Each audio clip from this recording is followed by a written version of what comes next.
avant de parler du match, un mot quand même sur, général sur l'ambiance. Parce que c'est vrai que, bon alors, nous on n'est pas à tous les matchs au stade, dans tous les stades de Ligue 1 évidemment, mais le Parc des Princes étant le stade le plus proche de notre studio, c'est plus facile pour nous de venir régulièrement ici. On était là pour la Ligue des Champions aussi contre Dortmund. On ira aussi à Lens hein, d'ailleurs pour les matchs de Ligue des Champions. On est allé à Lens cette année déjà. On est déjà allé à Lens. C'est une ambiance qui est très très belle. Mais là, il y a un truc quand même, c'est la fameuse le parc qui est emmené par la tribune d'Auteuil. On a vu pour une fois ce soir un stade à l'unisson avec l'autre tribune Boulogne aussi qui répondait. Il se passe un truc dans ce stade. Bon, après, on va pas aller sur le fond des champs, hein, qui était spécifiquement, on va dire, consacré à l'autre, à l'OM ce soir. Qui était un peu anti-marseillais, mais pas oui, que. Carrément. Oui. Mais non, mais c'est une osmose globale. Je pense que là, on est totalement face à quelque chose qu'aiment les supporters, c'est que qu'ils gagnent ou qu'ils perdent, ce sera mis de côté tant que l'équipe aura cet état d'esprit-là et qu'elle aura cet échange avec le public. Tant qu'elle donnera autant, le résultat sera un plus, évidemment, mais ce sera un accessoire au plaisir.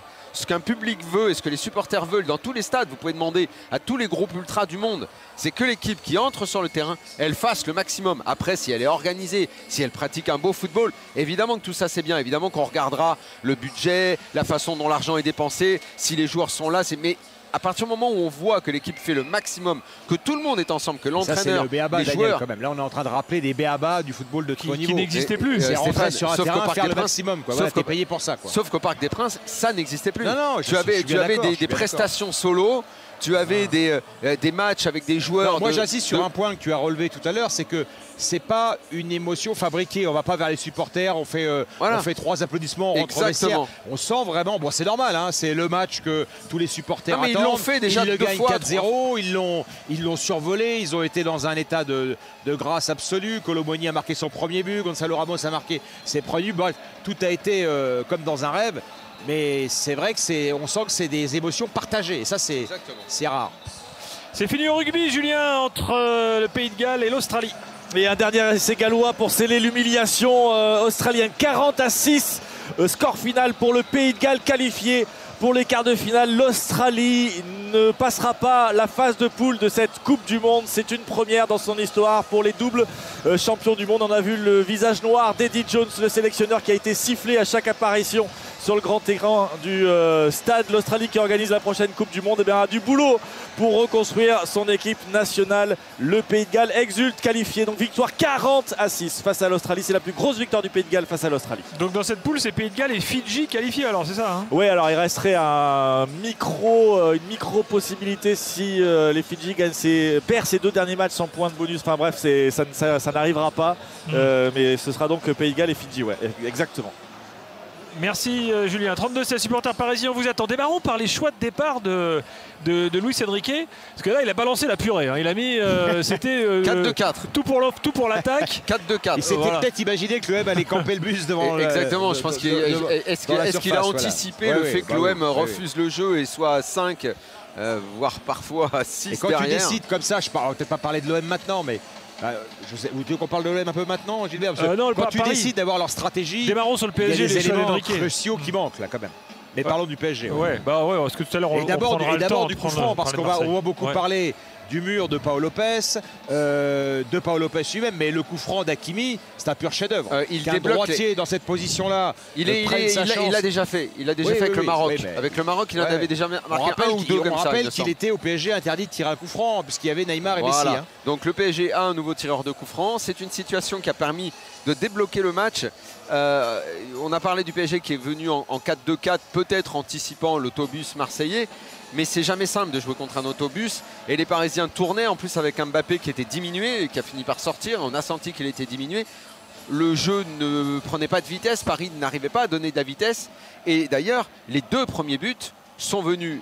Le premier d'un coup franc d'Hakimi, le deuxième d'une frappe extérieure de la surface d'Hakimi.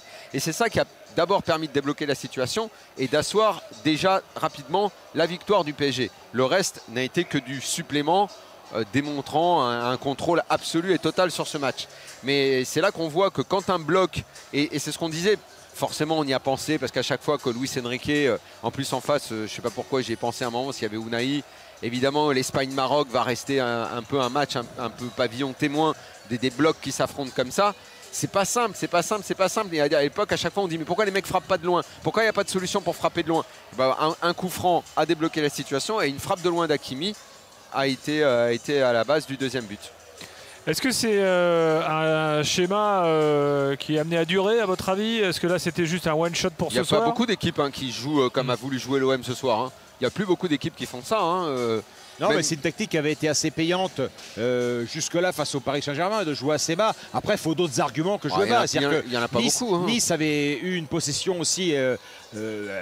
Nice, ils essayaient de presser. Oui, mais voilà. Ce que je veux dire, c'est que dans le jeu marseillais, ils sont devant leur but, ils ne pressent pas. Et deuxièmement, ils ont devant un plot, Aubameyang, qui a servi absolument à rien et qui n'a rien proposé, ni à tenir le ballon, ni proposer. Oui, mais enfin, quand tu es Aubameyang, avec le salaire que tu coûtes à l'OM et les attentes qu'il y a envers toi. Ouais, mais si tu lui donnes pas de ballon, tu peux rien faire. C'est très difficile. Il n'y a pas que ça. C'est très difficile. En deuxième mi-temps, d'accord, mais en première mi-temps, c'est un joueur qui ne propose rien, qui n'est pas disponible, qui ne tient pas le ballon, qui ne fait pas de course dans la profondeur. Oui, mais on voit bien qu'il n'y a pas de tactique mise en place. Unai, grâce à sa technique, a essayé en première période de toucher quelques ballons, mais en fait, il a été récompensé, il a été sorti à la mi-temps. Soulignons quand même le pressing du PSG qui est intense du début à la fin. Je voulais savoir le pressing, il est fort. Quand je vous posais la question de savoir si le schéma pouvait être reconduit, c'était celui de Paris, pas celui de Marseille, moi. Là, on parlait du 4-4. Oui. Non, le 4-2-4, je crois pas, parce que Luis Enrique d'abord est plus adepte de 3 joueurs au milieu, et ce soir il reposait Vitinha. Mais Vitinha, d'ailleurs, meilleur joueur contre Dortmund, il n'a pas joué. Je pense qu'il fait tourner un peu, il repose les mecs, mais il a eu raison. Vitinha a besoin de souffler. Je pense que c'est très compliqué de valider ou pas la tactique de Luis Enrique ce soir par rapport à la faiblesse de l'opposition. C'est-à-dire que non, mais moi je valide le pressing tout terrain intense du début à la fin, c'est pas rien. Même quand tu mènes 3-0, tu continues à presser.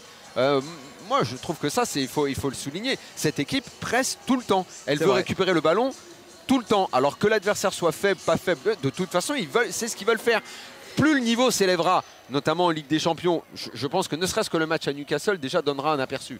Parce que peu importe la qualité qui est peut-être inférieur en termes de joueurs, d'individualité, mais Newcastle, ça va presser tout le temps. Ça va être intense. Ils ont gagné 8-0 aujourd'hui, vous avez vu?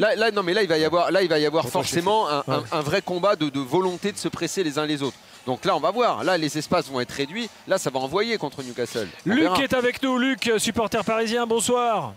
Bonsoir à tous. Tu t'es régalé? Alors déjà je me suis régalé du match, je me régale aussi d'être avec vous parce que ça fait un moment que je passe à l'after et c'est la première fois que je passe alors que Daniel est là, donc je suis content. Écoute, tu es le bienvenu, tu es chez toi. Et oui, par rapport à ce soir, c'était bon. Moi j'étais sur un groupe avec des amis et avant même le match, je pronostiquais une victoire large de la part de Paris, au moins 2 buts d'écart. Et je sentais que qu'il allait pas avoir match, quelle que soit la compo, quelle que soit la configuration, parce qu'on sent en fait que chez nous, on commence à dégager de la force. On dégage une force et on dégage de la confiance comment dire. Et je pense que cette confiance, elle est palpable par les adversaires. Et j'étais déjà passé en début de saison pour dire que j'étais pas d'accord sur le fait que les équipes ne craignent plus Paris. Et je pense que cette année, beaucoup d'équipes qui vont venir à Paris vont mettre le bus parce qu'elles vont avoir peur, tout simplement. Et je pense que ça sera moi je suis d'accord avec toi, mais il y a une semaine, ils ont joué contre une équipe qui n'a pas eu peur et puis qui est repartie du parc avec la victoire. Une vraie équipe de foot qui joue avec l'intensité qu'on doit mettre dans un match de haut niveau, quoi. Ce qui n'a pas été le cas ce soir de l'OM. On parle de Nice, c'est ça? Oui, on parle de Nice. Oui, mais Nice, quand on regarde vraiment c'est pas il y a 3 semaines, Nice, c'était la semaine dernière. Oui, mais quand on regarde le match, je pense que ce match-là, on le joue 5 fois, on le gagne au moins 3 fois. Parce que le but chanceux de Mofi, le premier, les petits cadeaux qu'on fait, je pense que si on rejoue le match, Luis Enrique mettra peut-être Marquinhos à la place de Danilo. Enfin, il y a plein de choses en fait. Il mettra Ugarte en tous les cas, ça c'est sûr. Voilà, tu joues sans Ugarte. En plus, je pense que c'était une sale soirée et une très belle soirée niçoise, pleine de réussite. C'est pas utile de reparler de ce match. C'est un accro du PSG, mais attention, une belle victoire également des Niçois ce soir-là. En tout cas, on a petit à petit une équipe qui se met en place. D'ailleurs, Luis Enrique avait dit ce soir-là, moi je suis absolument pas inquiet. Quelques jours plus tard, il y avait Dortmund. Il voyait bien que l'équipe est dans le bon sens. Tu sais, quelque part, quand une équipe, tu vois bien que l'OM n'a pas de sens. L'OM, tu sais pas trop. Nice, en ce moment, ils ont un sens. Ils ont beaucoup de réussite. Ils en ont encore eu à Monaco. C'est une équipe qui rate 2 pénaltys, c'est quand même pas banal. Bien sûr. Mais tu vois qu'il y a un sens. Et en plus, les événements tournent bien. Monaco, il y a un sens, il y a quelque chose. Paris, voilà, bon, ils ont perdu ce match-là. 3 jours après Dortmund, arrive l'OM. Tu comprends l'équipe. Évidemment, comme à chaque fois, tu vois qu'il y a des joueurs qui sont essentiels, rapidement, qui se détachent. Oui, Ugarte est déjà essentiel dans cette équipe. Oui, c'est évidemment mieux quand Marquinhos joue avec Skriniar que quand c'est Danilo Skriniar, bien sûr. Mbappé, visiblement, va falloir prendre... Hakimi, qui est le joueur parisien du début de saison. Hakimi, depuis qu'il a signé au PSG, je ne l'ai jamais vu comme ça. Ah ouais. Je l'ai jamais vu à ce point en forme, à ce point, comment dire, avoir envie de jouer. Il était toujours brimé parce qu'on lui donnait pas le ballon quand il partait sur le côté. Il n'avait pas le droit de toucher. C'est facile, il est plus latéral en fait. Il n'avait pas le droit de toucher un ballon sur les coups francs, alors qu'il aime bien. Il était sans arrêt frustré, on lui donnait jamais rien. Là, on a l'impression que tout le monde donne à tout le monde, que c'est une équipe qui partage un petit peu partout. Et j'ai l'impression que tout le monde est épanoui. Luc, Ouais. truc à rajouter? T'as tout dit? Rennes n'a pas de sens en ce moment, par exemple. C'est une équipe qui a perdu son sang. On voit pas où ça va, on comprend pas. Alors moi, juste une dernière chose. Alors c'est par rapport à l'OM. Je vais me permettre, puisque j'ai beau être supporter du Paris Saint-Germain, je suis toutes les équipes. Je suis avant tout un amoureux du foot. Et moi, au tout début de la saison aussi, j'avais un peu pronostiqué, parce que j'avais regardé aussi un peu quelques matchs de l'OM en amical. Et je pense que l'OM cette année, contrairement à ce que beaucoup de gens disent, ça va être compliqué pour eux d'accrocher les 3 premières places. Honnêtement. Ah bah là, vu ce qui est en train de se passer, oui, ça va pas être simple. Bah, au terme de la semaine, là, celui qui met son billet, qui sont dans les 3 premiers, chapeau à lui. Il va falloir un redressement très fort. Hein. Ils ont recruté, hein. Ils ont des joueurs, si tu compares avec les autres clubs si en Ligue 1, c'est pas non plus... s'appelle Aubameyang et que tu vois ce que tu vois d'Aubameyang ce soir, ou cette semaine, pas que ce soir. Aubameyang, il est très clair inquiétant. qu'on s'est posé la question cette semaine de est-ce qu'il n'est pas passé de l'autre côté de la colline. J'ai l'impression qu'il est presque descendu de l'autre côté. Et en plus, il grogne en sortant. Exactement. En direct du Parc des Princes après la victoire de Paris face à Marseille 4-0, Daniel Riolo est là, Stéphane Guy est là. On a un petit reporter qui monte, qui démarre sa carrière de jeune qui va bientôt tout éclater. Il s'appelle Jean-Louis Tour. Il est devant le virage Auteuil à l'extérieur du stade. Jean-Louis, qu'est-ce qui se passe? Tu nous appelles? Alors écoute, je suis donc à la sortie du virage Auteuil et toutes les scènes que vous avez vues avec les joueurs tout à l'heure au coup de sifflet final se poursuivent un peu en ce moment où les supporters n'ont pas envie de rentrer. Vous entendez les chants derrière moi là, ils sont en train de faire la fête et ils n'ont pas du tout envie de rentrer. Alors il y a eu quelques chants contre les Marseillais, des chants assez connus, et là ils sont en train de continuer. Ils ont sorti les écharpes, les drapeaux, les téléphones pour immortaliser le moment. Et en fait ils se répondent avec une partie de la tribune qui est en train de se vider un peu plus haut. Donc on sent que c'est une vraie soirée de fête pour les supporters parisiens. Merci. Qu'est-ce que t'en penses, Stéphane? Il y a de l'avenir, ce jeune reporter? Jean-Louis Tour, j'ai eu Radio Compiègne et il cherche quelqu'un. Je pense qu'il y a quelque chose à faire. Moi, je mise sur lui. Je mets un gros billet.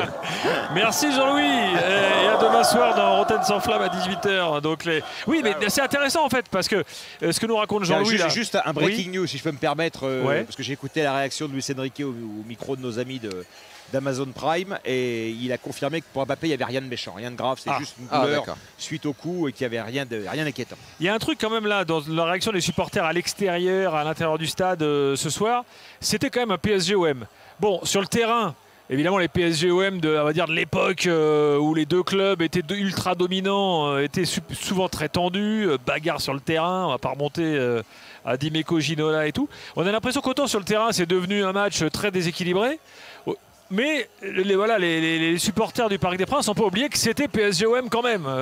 Voilà, vous voyez, l'événement reste quand même dans les tribunes plus que sur le terrain, non? Qu'est-ce que vous en pensez? Il n'y a aucune raison que les supporters l'oublient. Je rappelle quand même que, pas celui de l'année dernière, celui de l'année d'avant, il y a eu 0 ambiance dans le Parc des Princes pour un PSG-OM. Parce que les supporters étaient fâchés, parce que ce qui était en train de devenir ce club décevait tout le monde, parce que les gens venaient au parc par habitude mais sans plus de passion. Et là, justement, avec ce début de saison et ce match qui arrive vite, parce qu'on est à la 6e journée simplement, c'est comme la confirmation de l'évolution positive qu'on a vue sur les premiers matchs de la saison, et que ça soit illustré autour de ce PSG-OM. c'est comme un gros bouquet de fleurs, comme un gros gâteau que les supporters du PSG sont en train de déguster dehors en se disant bon ben voilà, le nouveau PSG, oui, il est là, on le touche concrètement. On a enlevé de ce club tous les poids morts, tous les boulets, tous les joueurs qui ont pourri l'ambiance de ce club dans le vestiaire, qui pensaient plus à aller faire la fête qu'à courir sur le terrain. On a une vraie équipe et ces gens-là sont heureux. Les gens étaient heureux dans toutes les tribunes. Maintenant, je pense qu'il n'y aura même pas d'attente démesurée au mois de mars. Nous, on aura tous une attente de savoir ce que cette équipe peut faire, la façon dont elle va grandir. Mais elle est neuve, cette équipe, puisqu'elle est en construction. Donc, est-ce qu'elles seront peut-être les mêmes joueurs l'année prochaine? Dans 2 ans, il faudra voir la progression. Mais là, c'est un PSG neuf. Et les gens sont heureux de ce nouveau PSG. Alors je rebondis donc sur ce qu'a dit Nasser Al-Khelaifi. On reviendra au match après, parce que là, comme on en parle, allons-y. Il a dit à RMC Sport ce matin, la C1 n'est pas du tout une obsession, dit Nasser Al-Khelaifi. Nous sommes en train de construire une nouvelle identité, notre propre style, nos propres principes de jeu, une nouvelle culture. Voilà, il dit moi je veux avant tout que les supporters soient fiers de l'équipe en tant que supporters de PSG, mais aussi fiers de représenter la France sur la scène internationale. Donc voilà donc le nouveau discours, quoi, les nouveaux éléments de langage PSG. C'est bien, moi je dis, mieux vaut tard que jamais, s'il a compris certaines choses, s'il a compris que la victoire ne viendrait qu'en cadeau supplémentaire à une construction solide d'une équipe avec des joueurs qui respectent l'institution, qui respectent le public et qui vient pour appliquer des consignes d'entraîneur. Et si cet entraîneur est bon, le jeu sera meilleur.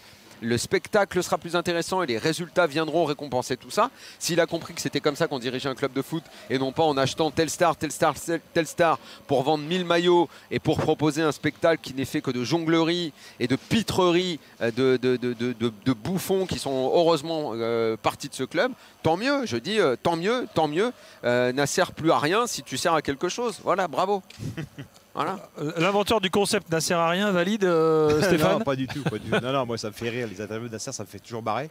Après oui, c'est des propos sensés, mais on claque pas cet été. Faut quand même rappeler une petite donnée quand même. Ils ont claqué 300 millions d'euros cet été sur le marché des transferts. Si c'est pour gagner la Ligue 1 et amuser le Parc des Princes, moi je suis le curé de la paroisse de Montsort. Hein, je vous le dis tout de suite. Donc, mais non, qui veuille, je pense bien sûr, qui veuille le faire. C'est de la communication. Encore une fois, c'est des discours pour eux. Sauf que depuis des années, ils les claquaient les mêmes millions, sauf que ça donnait rien. Dans l'Orne. Montsort à Alençon. La paroisse. Oui, Stéphane, sauf que ces dernières années, tu avais le même oseille claqué, mais tu n'avais même pas de plaisir. Non, mais Daniel, le plaisir, Daniel, il est là, on est dans l'instant. Il y a eu un PSG Marseille, il y a eu 4-0. Ils ont battu une équipe de plo. Ils se sont régalés, ils ont régalé leurs spectateurs. Ils sont en communion avec eux. Tout ça, on le voit, on le sent. Et effectivement, du point de vue d'un supporter du PSG, c'est parfait. Après, les attentes du Paris Saint-Germain, elles sont autres. Elles sont pas là, elles sont autres. Et la base de tout, ce sera de gagner des matchs et de gagner des matchs de très haut niveau. Ce soir, c'était pas un match de très haut niveau. Mais quand tu les perdras au mois de mars, si tu perds, ou au mois d'avril, ou je ne sais quand,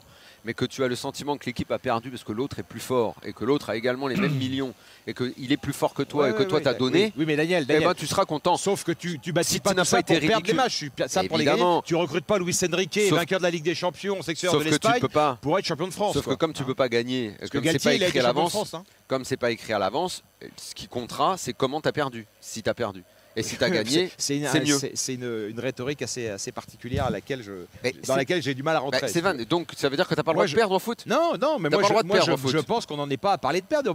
Ils viennent de gagner. Ils ont joué 6 matchs. Ils en ont perdu un. Ils en ont gagné 3. Quand tu arriveras le bout de l'histoire, moi je leur souhaite de tout gagner et d'aller le plus loin possible. C'est pas ça le problème. C'est depuis des années, la façon dont tu perdais était humiliante. Le PSG, c'est pas l'an zéro du PSG. Je veux dire, il faut arrêter de nous prendre pour des Quand tu renouvelles à ce point l'effectif, c'est que tu redémarres une histoire. Mais il y a ce qui est semé aujourd'hui a beaucoup d'intérêt. Le jour où le Real, peut-être l'année prochaine, fera partir. Moi, je crois plus comme Modric, toi, Daniel.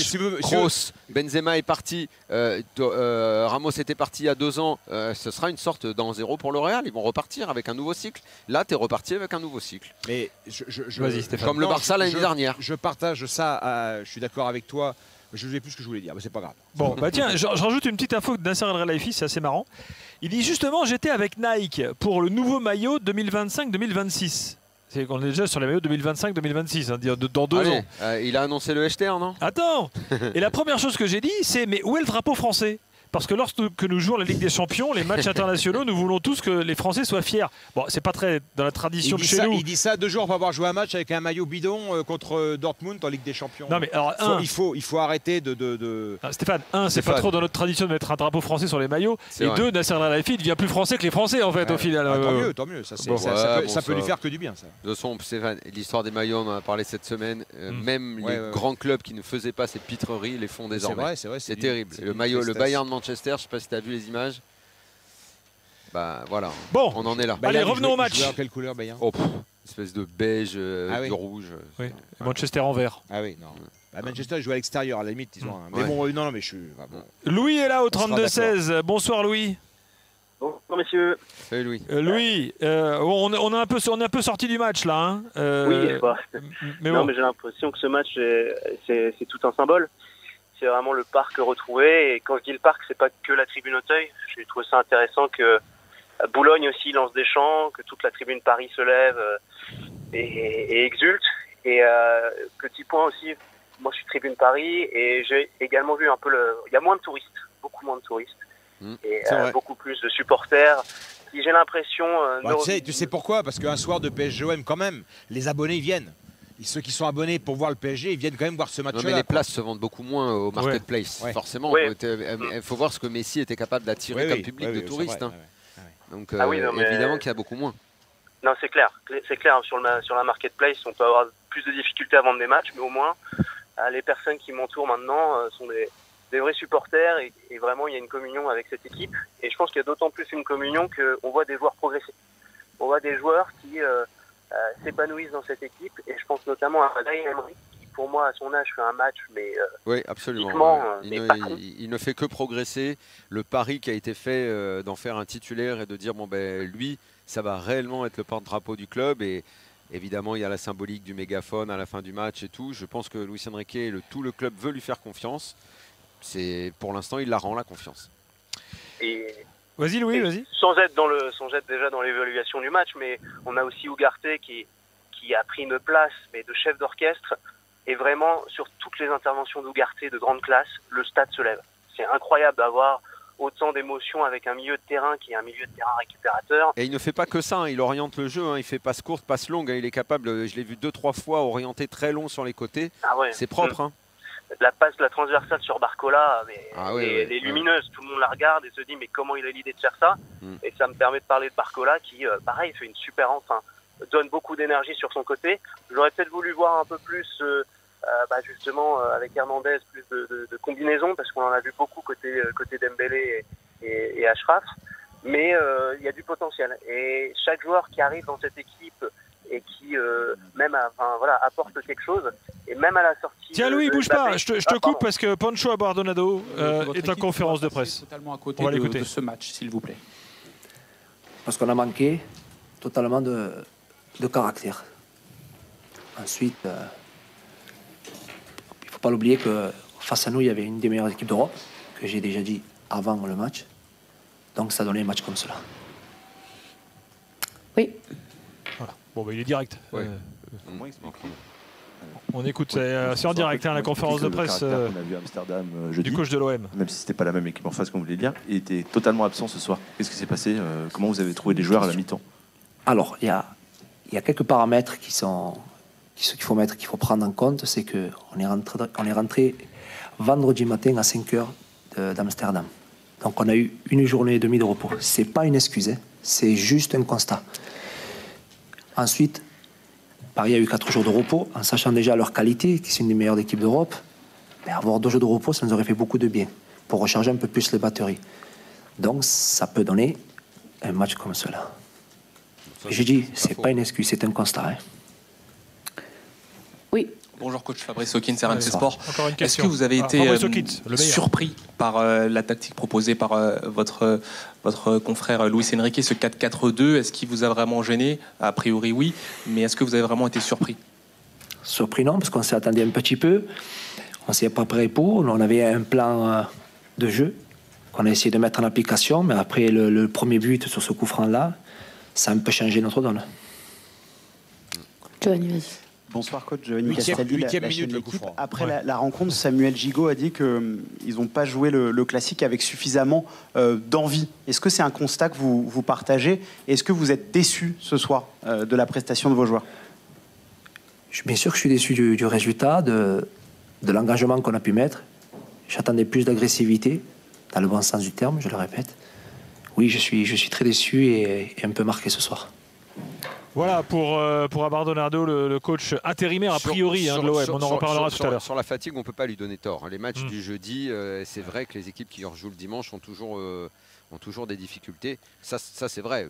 Que ce soit une excuse, pas une excuse. Quand tu joues à l'extérieur, que tu rentres à 5h du matin. C'est vrai, on peut pas. Deux déplacements en 3 jours. Lui donner tort. Excusez-moi, mais j'ai jamais compris ce délire en fait de rentrer en pleine nuit. Tu dors sur place, tu fais un décrassage sur place le lendemain matin et tu rentres tranquillement dans l'après-midi et t'es beaucoup plus reposé. Enfin bon, ça c'est un truc que j'ai jamais compris. En fait, les footeux te disent ouais, mais après un match, on n'arrive pas à dormir. Lens a dormi à Séville. Lens a dormi à Séville mercredi soir.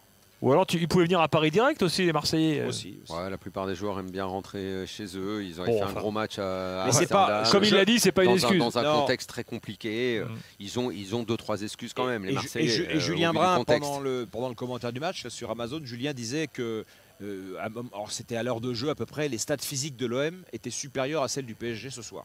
C'est-à-dire les stats physiques, les kilomètres parcourus, les sprints à haute intensité, etc. Alors, sur les kilomètres parcourus, je sais que Daniel y accorde beaucoup d'importance. Sur les 4 premières journées, j'ai pas eu les stats après, l'équipe qui avait, dans les 5 premières journées, l'équipe qui avait fait le plus de kilomètres, c'était Lens. Ils étaient derniers.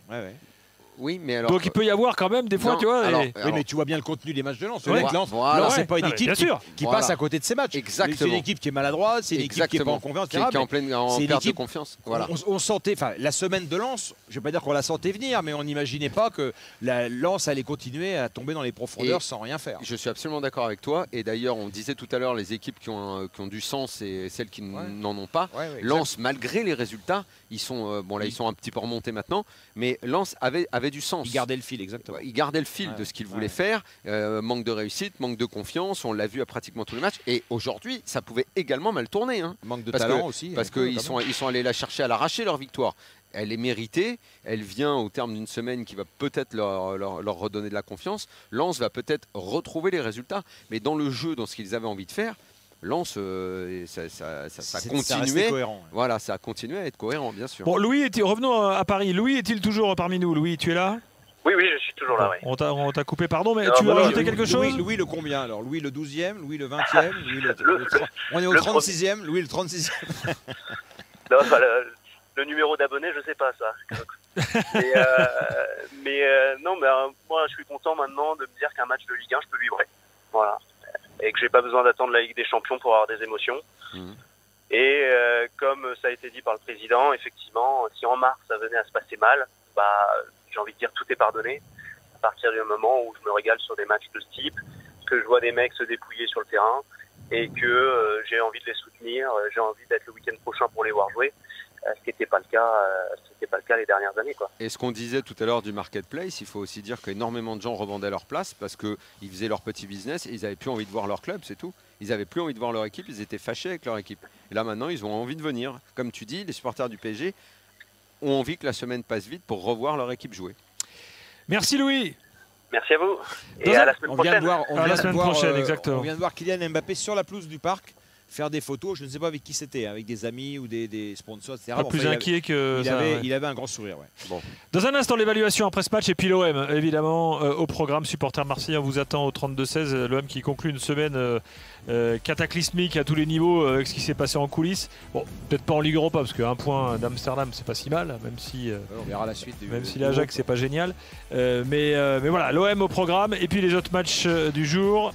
Et tiens, Luis Enrique est en direct en conférence de presse. Allez, écoutons-le. Intentó cambiar el vendaje para seguir, pero seguía el dolor. Creo que ha hecho lo inteligente, no es nada grave. Je pense que ça a été intelligent de le sortir pour pas aggraver la blessure, dit-il. Estará disponible en breve. Il sera rapidement disponible. Cuando un jugador no está al 100% por un dolor que puede complicarse y agravarse. Voilà. Quand un joueur n'est pas à 100% et qu'une douleur peut s'aggraver, c'est bien de le sortir, dit Luis Enrique. Voilà, c'était la petite réaction. Bonsoir, Sylvain Mignonia, TF1. Qu'est-ce que vous avez pensé de la beauté du geste du coup franc de Hakimi? Voilà. Merci Sylvain pour cette question. Voilà, donc écoutez la réponse. Bueno, que es un jugador con muchísima calidad en el golpeo. C'est un joueur qui a beaucoup de qualité sur les coups de pied arrêtés. Il les met à l'entraînement. Bueno, está aportándonos mucho más de lo que aporta cualquier lateral derecho. De hecho, donc voilà, donc là il apporte beaucoup plus que ce qu'apporte un latéral droit classique. Pero es un mediocampista y es un delantero. En fait, Hakimi c'est aussi un milieu de terrain et un attaquant. Il a beaucoup joué au milieu ce soir. Tener un jugador de esa calidad y de ese derroche físico. Voilà, c'est un joueur de grande qualité avec des grandes capacités physiques. Et d'ailleurs, le fait que Lucas Hernandez monte peu et équilibre la défense, ça permet à Hakimi de faire ce qu'il fait, de venir se mettre dans le milieu de terrain. Je ne sais pas de quelle façon Luis Enrique organisera son équipe si jamais Nuno Mendes devait revenir. Je ne suis pas certain que Lucas Hernandez postulera à la charnière centrale pour laisser la place à Nuno Mendes. Je ne suis pas sûr de ça.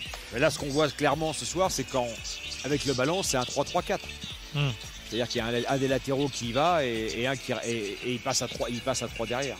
Avec Daniel Riolo et Stéphane Guy au Parc des Princes ce soir après le match Paris-Marseille 4-0 pour les Parisiens. On va parler de l'OM dans quelques instants. Oui, non, mais je pense à Stéphane.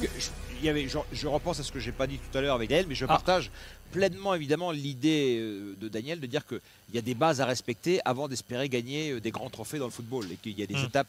Bon, on est dans ce processus-là côté Paris, mais surtout même les grands PSG de ces 10 dernières années, les PSG d'Ibra, les PSG de Neymar, etc. Il n'y a pas eu beaucoup de 4-0 contre l'OM. Il y a eu une ou deux raclées, mais c'est quand même un score extrêmement rare. Oui. Donc c'est une performance extra, même si il y a déjà eu dans ce laps de temps-là des équipes de l'OM très médiocres. Notamment celle de Garcia qui avait réussi à faire 0-0 en plantant le bus sans bouger de son but. Il y en a un pas terrible qui est venu gagner 1-0 avec une sorte de hold-up. Donc ouais, c'est propre. C'est pour ça que c'est. Il y en a eu un 4-0 en une seule mi-temps avec Icardi qui avait été brillant ce soir-là. Ah oui. Mais oui, il n'y a pas toujours des raclés, même quand l'OM n'est pas bien. Et c'est vrai que l'OM n'est pas bien en ce moment, ça c'est certain. Alors, les gars, avant l'évaluation, un mot quand même sur Luis Enrique, parce que rappelez-vous, au tout début saison, quand le PSG ne gagnait pas, il disait Luis Enrique, attendez, c'est normal. Moi, à chaque fois que j'arrive quelque part, c'est comme ça que ça marche. Il faut quelques semaines et tout. Vous énervez pas, vous excitez pas. Il avait été assez clair là-dessus. Bon, bah voilà, là, on va dire que les faits lui donnent raison sur son boulot à Luis Enrique, non ?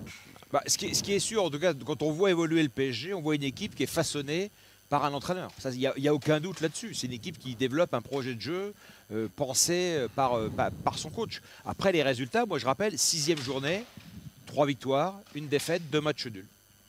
Bon, voilà. Donc, il y a eu des bilans qui ont été meilleurs. Néanmoins, le sens et le fil conducteur de cette équipe, on le comprend.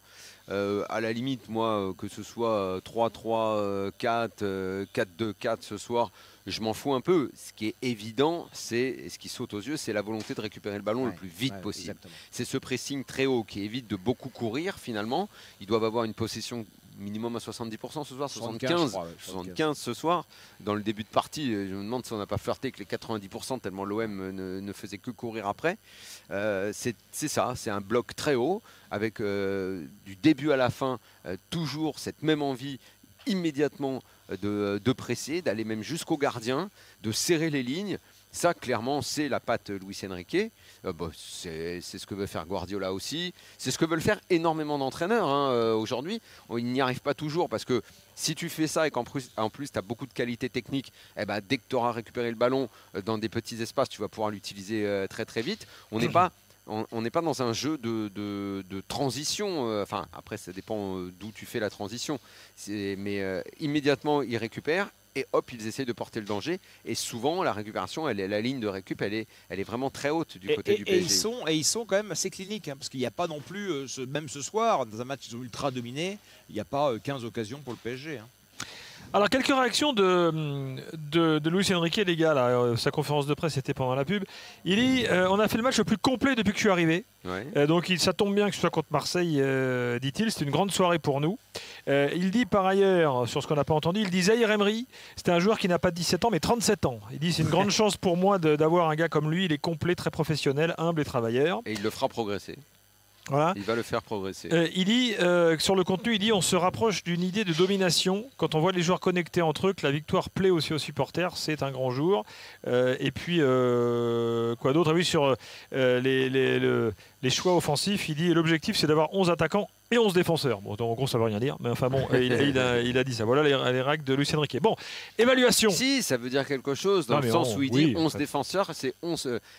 à la perte 11 du qui ballon, vont défendre quand, à la perte du ballon, 11 mecs capables de courir pour vouloir le récupérer vite.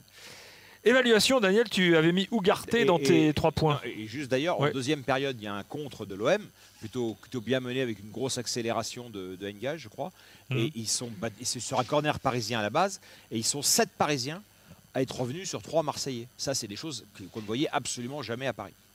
Absolument, c'est vrai. Alors démarrons l'évaluation sur Ugarte puisque tu l'as mis dans tes 3 points. Moi j'avais envie d'en faire l'homme du match ce soir parce que oui, le seul moment où le PSG a vraiment été moins bien cette année, c'est la mi-temps où il ne joue pas contre Nice. On voit à quel point il est devenu totalement essentiel devant la défense. Ça faisait très longtemps que Paris n'avait pas eu devant la défense un type aussi fort. Je pense qu'il faut remonter à Thiago Motta puisqu'après en fait ça a toujours été un peu une tournante sans réellement qu'on trouve un mec devant la défense ou un mec au milieu qui fasse un peu plaque tournante. Les autres joueurs ont très souvent changé de poste. Là, il y a un type qui est fixe, qui est là, devant la défense, qui organise, parce qu'il en est également capable. Il ne fait pas que récupérer la balle, il sait jouer avec ses pieds. C'est une découverte, parce que je ne sais pas si même ceux qui le suivaient avec plus d'attention Sporting savaient tout ce qu'il était capable de faire. Moi, je le vois faire des ouvertures longues, je le vois essayer à travers une compréhension du rythme de match, parfois de calmer, parfois d'aller plus vite. Il donne le tempo. Je pense que c'est devenu très rapidement un des joueurs absolument essentiels du milieu de terrain parisien et même carrément de cette équipe. Après, dans l'évaluation, j'ai envie de souligner, parce qu'on l'a beaucoup critiqué et à juste titre, je sens chez Marquinhos, il ne le dira jamais Marquinhos, parce que c'est un gentil. Mais oui, ça doit lui faire du bien. Tout ce qui se passe doit lui faire du bien. Il avait la tête qui était embuée depuis des années parce que lui, il a toujours voulu tout donner. Il a traversé des moments très durs où je pense que mentalement, il a été au fond du trou. Je l'ai vu quand il chantait au pied de la tribune, connaître les paroles des chants des supporters parce qu'il est là depuis 10 ans maintenant. Et je pense qu'il a beaucoup souffert ces dernières années. Et je suis sûr qu'il est heureux. Alors évidemment, il ne dira pas, parce que Neymar, c'est son pote, ouais, c'est mieux maintenant, tout ça.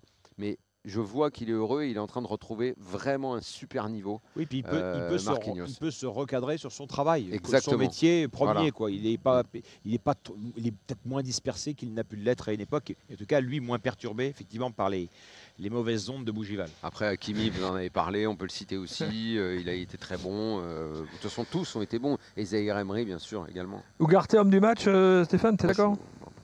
Non, parce que je trouve qu'un 4-0, tu le mets pas. Mais Ugarte, il sera toujours. Voilà, je pense qu'on a compris que ce sera un joueur hyper régulier, déterminant, et il est très important dans le leadership sur le terrain. Après, je sais pas, quand tu as un attaquant qui n'a pas encore marqué, réussi un doublé, j'ai quand même envie de le gratifier, d'autant que je trouve que le premier but de Gonzalo Ramos, sa tête, elle est fantastique. C'est un vrai but numéro 9, c'est un but, super but extraordinaire. Il sent bien le jeu, il est très intelligent. Ouais, c'est vrai. Donc voilà, mais bon, c'est pour faire le malin, parce que tu peux mettre Ugarte, je t'attraperai pas dans les coursives. Ramos en pleine confiance, parce qu'on voit bien que ça va être le truc à gérer. C'est ça qui est intéressant, parce qu'il rentre, il est condamné au départ dans le 11, il n'est pas dans le 11, donc c'est un coup dur.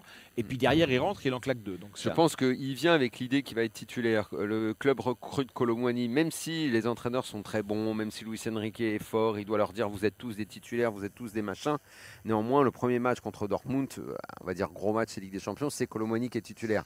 L'autre, il doit se dire bon, bah alors ça veut dire quoi? C'est la bande à Kiki, et puis moi je suis un peu en retrait. Et puis le classique 3 jours après, rebelote le banc. Voilà, rebelote le banc. Il rentre, il arrive à mettre les 2 buts, il a un jeu qui est très fin, il se met entre les lignes et je pense qu'il peut réellement postuler une place de titulaire. C'est pas du tout cuit que ce soit la bande à Kiki.